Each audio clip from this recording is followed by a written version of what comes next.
कैसे साहब, आपकी अपनी पार्टी के लोग, राना सनाउल्लाह, वो खुद बजट पे एतराज़ात कर रहे हैं। उन्होंने कहा सोलर को पहले टैक्स फ्री किया, दोबारा उस पर टैक्स लगा रहे हैं। एग्रीकल्चर पे जो बैरन लैंड है आप उसको इस्तेमाल नहीं कर सकते, अनटैक्स पोर्शन को टैक्स नहीं कर सकते, टैक्स का शॉर्टफॉल कम नहीं कर सकते। ठीक है, कारा साहब भी कह रहे हैं कि आप हमारे साथ मिलकर इसको इम्प्रूव करें, लेकिन आप तो उनकी पार्टी से बात ही नहीं करते। उनको तो पता ही नहीं था आप क्या तजावीज़ दे रहे हैं।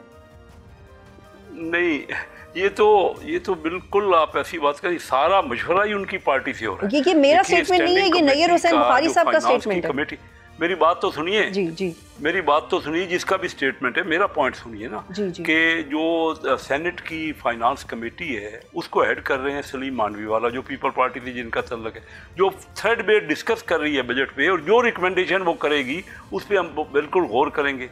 और जो कौमी असम्बली की फाइनेंस कमेटी है उसको हेड कर रहे हैं हमारे नवीज़ कमर साहब, तो वो सारे तो उन्हीं के मशवरे पे, अभी कोई बजट फाइनल नहीं हुआ, अभी तो उनसे मशवरा किया जा रहा है। और जिस तरह कहा कि वो फैसला किया स्टैंडिंग कमेटी में फाइनेंस जो नेशनल असम्बली की है, कि सोलर का जो 18% लगा था इम्पोर्टेड सोलर पे सेल टैक्स, उसको 10% कर दिया जाए, ये उन्हीं की रिकमेंडेशन पे है।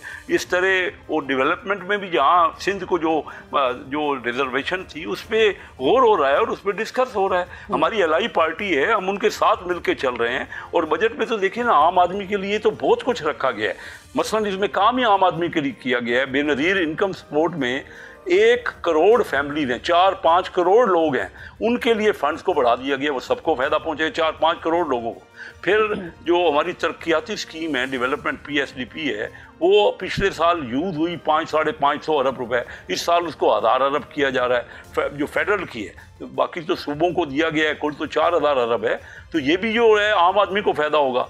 फिर SME जो है, स्मॉल और मीडियम एंटरप्राइज, उनके कर्ज को बढ़ाया गया। मेन तो उनका प्रॉब्लम ये था। कैसे साहब, sorry to cut you sir, आम आदमी को तो फायदा तब होता है ना सर जब उसकी परचेजिंग पावर बढ़े, आम आदमी को तो फायदा तब होता है जब उसकी सैलरी बढ़े, आम आदमी को तो फायदा तब होता है सर जब उसका इनकम टैक्स कम हो, जब सैलरी। मेरी बात मुकम्मल तो होने दे। मैं ये कह रहा हूँ कि तनख्वाहदार तबका को जो 1 लाख रुपए सैलरी वाला है उसका 5% से 1% कर दिया गया है। अभी 1 लाख सैलरी वाले को सिर्फ 500 रुपये महीना देना पड़ेगा 1 लाख रुपए में से टैक्स, तो कम किया गया। फिर उनके स्लैब्स को, जहाँ ऊपर हायर इनकम वाले लोग हैं, वो स्लैब को बढ़ा दिया गया है।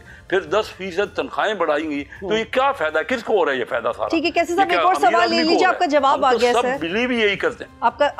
आपका जवाब आ गया सर। आपकी हुकूमत ने चंद माह पहले 7 लाख टन चीनी एक्सपोर्ट करने की इजाज़त दी। शुगर मिल मालिकान ने यकीन दिलाया कि चीनी महंगी नहीं होगी, लेकिन 40 से 50 रुपए महंगी हो गई। अब ये खबर आ रही है कि आप तकरीबन 7 लाख मेट्रिक टन चीनी इंपोर्ट करेंगे। सर ये क्यों हो रहा है? हमारी मेजर क्रॉप्स 13.5 नेगेटिव में जा रही हैं। जो चीज़ें हम खुद ग्रो करते हैं हमें इंपोर्ट करनी पड़ी हैं, अब चीनी भी सर।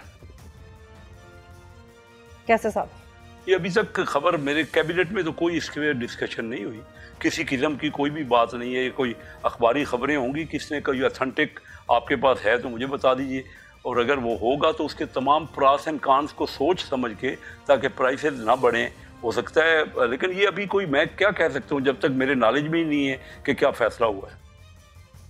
लेकिन आपको लगता यही है कि इंपोर्ट नहीं होगी चीनी? मैं कुछ कह नहीं सकता, ये तो जब डिस्कशन होगी तो उसके प्रास एंड कॉन्स आएंगे ना, जब सारे मालूमात होंगी तो मैं कोई बात कर सकता हूँ ना। लेकिन ये हम कोशिश कर रहे हैं कि प्राइसेस जो है वो स्टेबल रहें।